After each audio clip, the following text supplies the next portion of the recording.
अस्सलाम वालेकुम, welcome back to another video. आज की वीडियो में स्पेसिफिक अपडेट फिनलैंड की है। एडमिशंस 2026 के लिए ओपन हुए हैं या नहीं हुए, कौन कौन से डॉक्यूमेंट्स आपको चाहिए होंगे, क्या एलिजिबिलिटी क्राइटेरिया है एडमिशन के लिए, कोर्सेज कौन कौन से ओपन हुए हैं और फिनलैंड को ही क्यों चूज करना है, ये सारी बात इस वीडियो में करूंगी। वीडियो को पूरा देखना है और उसके बाद क्वेश्चनिंग स्टार्ट करनी है।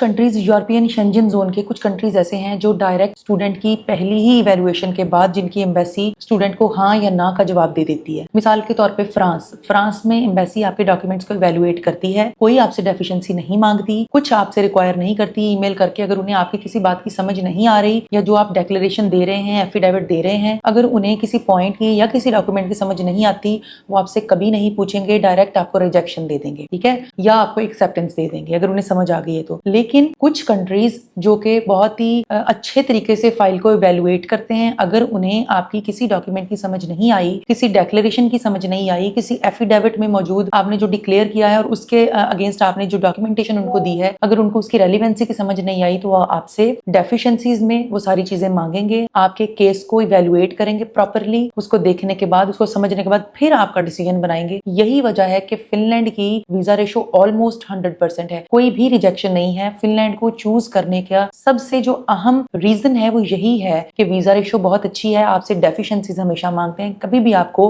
वन गो में रिजेक्ट या सिलेक्ट का डिसीजन वो नहीं देते हैं, अनलेस कि उनको आपके सारे डॉक्यूमेंट्स की, आपकी डिक्लेरेशंस की, आपकी एक्सप्लेनेशंस की समझ ना आए, वो आपको कभी भी रिजेक्ट नहीं करते। आपसे हमेशा वो ईमेल के थ्रू कम्युनिकेट करते हैं, सारी बात आपसे पूछते हैं, फिर डिसीजन मेकिंग वो करते हैं। और दूसरी बात यह है कि आप अपने स्पाउस को, अपनी फैमिली को लेकर वहां जा सकते हो और आप इजीली वहां सेटलमेंट के चांसेस जो हैं वो आप फाइंड आउट कर सकते हो, चाहे आप फिनलैंड में ही रहना चाहें, चाहे आप किसी और कंट्री में मूव करना चाहें, आपके लिए बहुत आसानी से जो है वो वहां पर सेटलमेंट के चांसेस अवेलेबल हैं। अब हम बात कर लेते हैं कि क्या फरवरी 2026 की कोई ऑप्शन इस टाइम अवेलेबल है। तो जी हाँ, आज 17 जुलाई से एप्लीकेशंस लैब यूनिवर्सिटी ने सेपरेट एप्लीकेशंस फरवरी 2026 के लिए ओपन कर दी हैं। 17 जुलाई से लेके 31 जुलाई तक आप इलेक्ट्रॉनिक एप्लीकेशन सबमिट करवा सकते हो। बैचलर के 3 कोर्सेज लैब यूनिवर्सिटी अपने डिफरेंट कैंपसेज में ऑफर कर रही है। पहला है इंटरनेशनल बिजनेस का कोर्स, दूसरा है बिजनेस इंफॉर्मेशन टेक्नोलॉजी का कोर्स और तीसरा है पब्लिक हेल्थ नर्सिंग का कोर्स, ठीक है।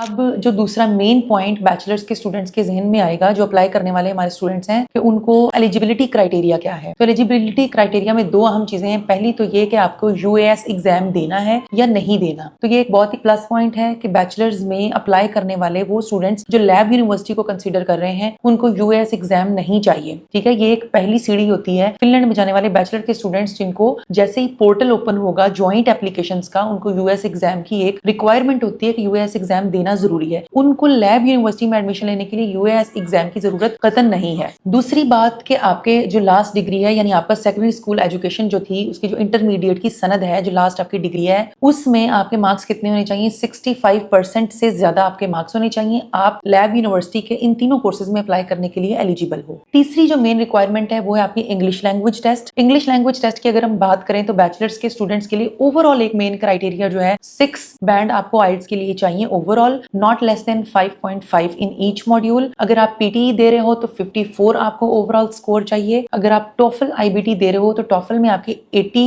स्कोर्स जो हैं वो ओवरऑल चाहिए और राइटिंग में आपके 20 स्कोर्स होने चाहिए। या फिर आपका चौथी ऑप्शन आपके पास अवेलेबल है कि आपने सेट दिया हुआ हो, ठीक है। इन चारों में से कोई सा एक टेस्ट आपका क्लियर होना चाहिए। ये 3 मेन रिक्वायरमेंट्स हैं जो आपको लैब यूनिवर्सिटी के इन तीनों बैचलर्स कोर्सेज में अप्लाई करने के लिए चाहिए होगी। अब ट्यूशन फी की बात करते हैं तो ट्यूशन फी की जो रेंज है 7,000 यूरोज से लेके 9,000 यूरोज तक पर एनम होगी। एप्लीकेशन फी आपकी 100 यूरोज है। 100 यूरोज आप यूनिवर्सिटी को सबमिट करवाएंगे, तब ही आपकी एप्लीकेशन पर काम होगा, तभी आपकी एप्लीकेशन की इवैल्यूएशन स्टार्ट होगी। यूनिवर्सिटी को एप्लीकेशन फी नहीं देते हो, आपकी एप्लीकेशन कंसीडर भी नहीं होगी, चाहे आपने इन टाइम अप्लाई किया है, चाहे आपने अपने डॉक्यूमेंट से टेस्ट करा के जमा कराए हैं, वो आपकी एप्लीकेशन को खोल कर भी नहीं देखेंगे। डॉक्यूमेंट्स की रिक्वायरमेंट की हम अगर बात करें तो आपका मैट्रिक और इंटरमीडिएट की सनदें और ट्रांसक्रिप्ट्स दोनों ही, सर्टिफिकेट्स एंड ट्रांसक्रिप्ट्स दोनों ही आपके अपने रेलिवेंट बोर्ड से अटेस्टेड होने चाहिए, उसके बाद आईबीसीसी से अटेस्टेड होने चाहिए, उसके बाद मिनिस्ट्री ऑफ फॉरेन अफेयर्स से भी अटेस्टेड होने चाहिए। आपका जो आइल्स है वो आपके पास मौजूद होना चाहिए,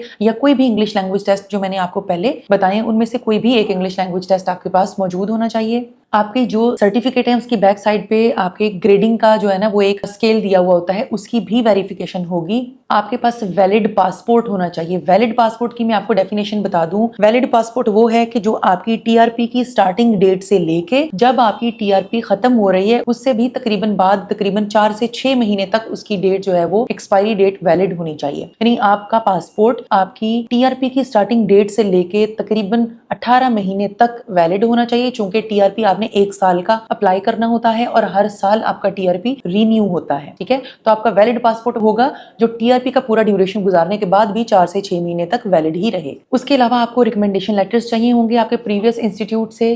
मोटिवेशन लेटर आपको टॉप 7 कंसल्टेंट्स की एक्सपीरियंस्ड टीम लिख के देगी। अगर आप कंसर्न्ड हैं, आप खुद लिखना चाहते हैं तो ऑब्वियसली आपको गाइडलाइंस दी जाएंगी, आप खुद मोटिवेशन लेटर लिख देंगे। आपके इंटरव्यू की तैयारी, आपकी बाकायदा प्रोफाइल तैयार करवा के आपसे मॉक्स लेके आपकी इंटरव्यू की तैयारी करवाई जाएगी और फिर आपको जो है वो यूनिवर्सिटी प्लस एम्बेसी में अपीयर करवाया जाएगा। आपकी अपनी प्रोफाइल के अकॉर्डिंग आपका सारा केस तैयार करके आपको दिया जाएगा, फिर आप एम्बेसी में अपीयर होंगे। एम्बेसी जो है वो आपको 2 कंट्रीज की एम्बेसी डील करेंगी। अब यूएई की एम्बेसी आपको डील करेगी, कतर की एम्बेसी आपको डील करेगी, यूएई में मौजूद अबू धाबी की जो एम्बेसी है वो भी पाकिस्तानी स्टूडेंट्स को डील करेगी आज के बाद, और कतर में मौजूद जो दोहा सिटी है वहां पर मौजूद फिनिश एम्बेसी आपको डील करेगी। डेडलाइंस की अगर हम बात करें तो 17 जुलाई जो है वो एडमिशन ओपनिंग की डेट है। इलेक्ट्रॉनिक एप्लीकेशंस ओपन हुई हैं लैब यूनिवर्सिटी के लिए, 31 उसकी डेडलाइन है। इलेक्ट्रॉनिक एप्लीकेशंस आपने 31 तक सबमिट करवानी है। आप अपने डॉक्यूमेंट्स 7 अगस्त तक जमा करा सकते हैं। अगर आपके पास आपके अटेस्टेड डॉक्यूमेंट्स नहीं है तो भी आप इलेक्ट्रॉनिक एप्लीकेशन फिल करके उनको दे दें। ठीक है, और 7 अगस्त तक आपके पास टाइम है। आप अपने डॉक्यूमेंट्स मुफ्फा से टेस्ट करवा के आप अपलोड कर सकते हैं। फिर आप अपनी एप्लीकेशन फीस देंगे और आपकी एप्लीकेशन फीस देने के बाद आपके डॉक्यूमेंट्स की, आपकी प्रोफाइल की इवैल्यूएशन होगी। 9 सितंबर तक आपको जो है वो आपके एडमिशन के रिजल्ट्स अनाउंस कर दिए जाएंगे। आया आपको यूनिवर्सिटी ने एडमिशन दिया है या नहीं दिया। अगर एडमिशन दे दिया है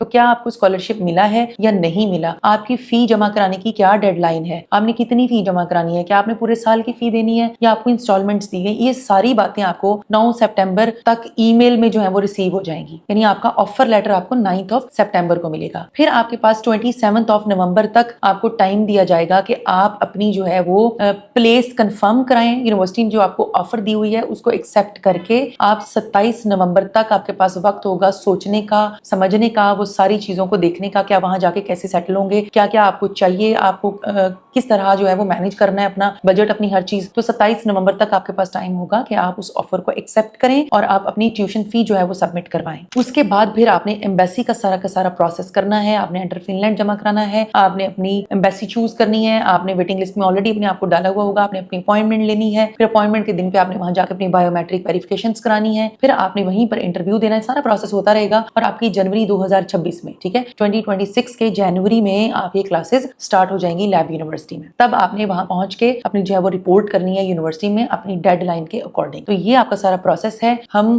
क्विकली इस पर एप्लीकेशंस ले रहे हैं। क्विकली जिस बच्चे ने भी अपना प्रोसेस करवाना है फौरी तौर पे अप्लाई करवाए। टॉप 7 कंसल्टेंट्स के जो नंबर दिए हुए हैं उन पर राब्ता करें, फौरी तौर पे अपनी एप्लीकेशंस जो है सबमिट करवाएं। बहुत ही गोल्डन अपॉर्चुनिटी है। आपको यूएस एग्जाम की एग्जम्पशन है जो कि एक मेन हर्डल होती है बैचलर के स्टूडेंट्स के लिए जो फेस करते हैं वो जब उन्होंने एडमिशन लेना होता है फिनलैंड में। प्लस पॉइंट है अपनी फैमिलीज को लेकर जाने के लिए, खुद सेटल होने के लिए, अपने बच्चों को लेकर जाने के लिए। जितने भी स्टूडेंट्स बैचलर्स में अप्लाई करवाना चाहते हैं, जो ऑलरेडी हमारे पास साइन अप है, वो भी इस वीडियो को देख के अगर इंटरेस्टेड हैं, वो भी फिनलैंड को चूज करना चाहते हैं, वो भी हमसे अपनी एप्लीकेशन वहां पर करवा सकते हैं। और जो बच्चे हमें देख रहे हैं जिन्होंने अभी डिसाइड करना है कि हम 2026 में जाएंगे, फरवरी इनटेक ओपन हो गई है। फिल फॉर सिर्फ और सिर्फ आपके पास 17 जुलाई से लेकर 31 जुलाई तक का टाइम है। फिल फॉर अपनी एप्लीकेशन जो है वो प्रोसीड करवाएं। Thank you.